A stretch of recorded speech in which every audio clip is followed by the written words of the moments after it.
আসসালামু আলাইকুম এভরিওয়ান, কেমন আছো সবাই? আশা করি সবাই অনেক অনেক বেশি ভালো আছো। আমি হৃদয় আহমেদ, পড়াশোনা করছি রসায়ন বিভাগ, ঢাকা বিশ্ববিদ্যালয়।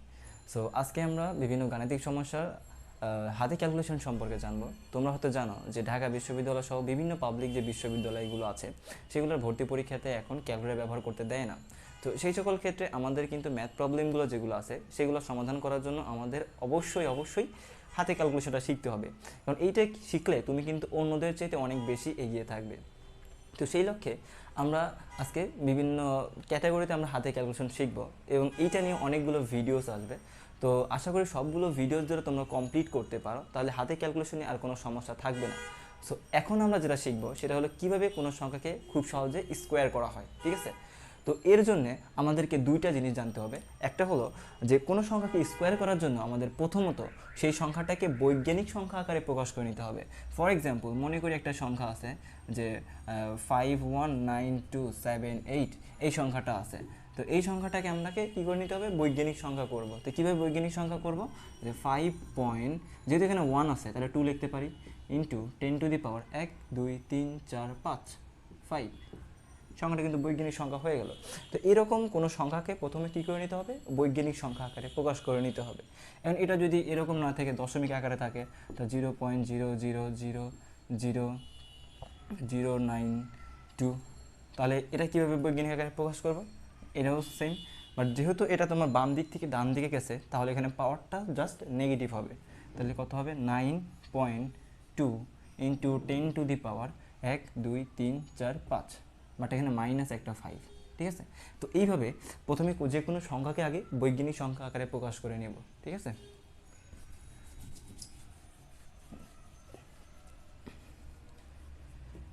এখন সেকেন্ড যেটা জানতে হবে সেটা হলো খুবই সিম্পল একটা, যে 1 থেকে 9 এই সংখ্যাগুলোর স্কোয়ার ভ্যালুটা কত সেটা জানতে হবে। এটা কিন্তু খুবই সিম্পল, এটা তোমরা জানো, অবশ্যই জানো, কারণ এটা তোমরা আলটিমেটলি শিখেছো। এটা যে 1 square equal to 1, 2 square equal to 4, 3 square equal to 9, 4 square equal to তোমার আসে 16, 5 square equal to 25, 6 square equal to 36, 7 square equal to 49 এবং 8 square equal to 64, 9 square equal to 81। এটা খুবই সিম্পল, এটা তোমরা সবাই জানো।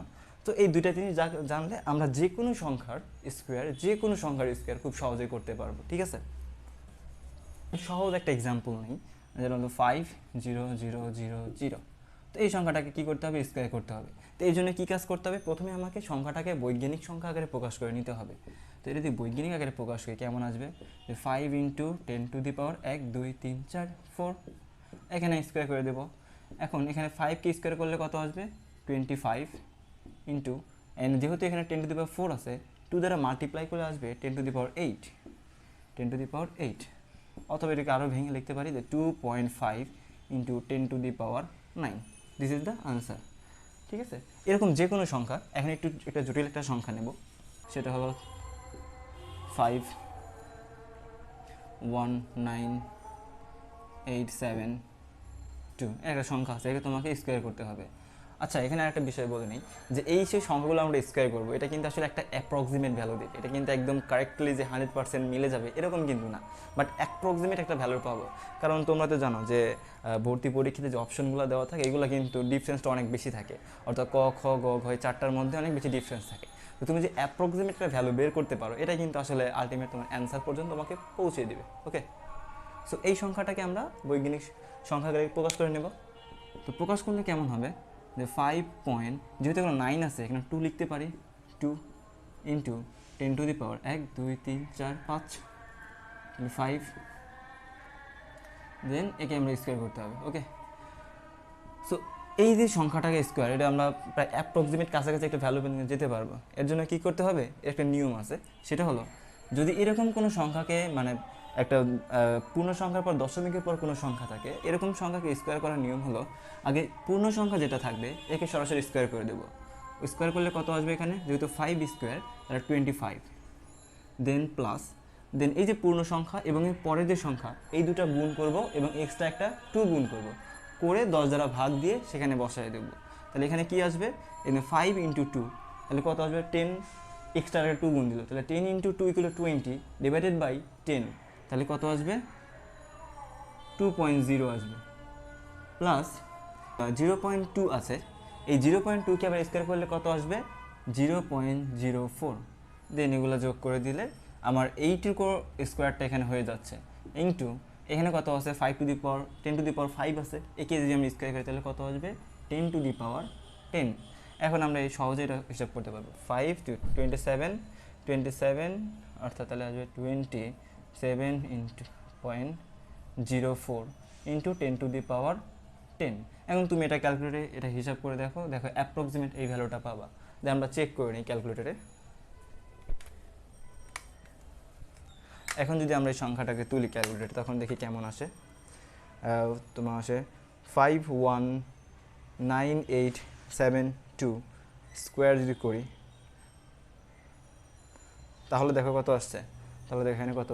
2.70, অর্থাৎ এখানে আমরা 27 লিখছি, এখানে কিন্তু আমরা এটাকে আরেক ঘর নিয়ে সেখানে কী লিখতে পারি? 2.704 ইন্টু 10 টু দি পাওয়ার 11, এটাও কিন্তু অ্যান্সার হতে পারে।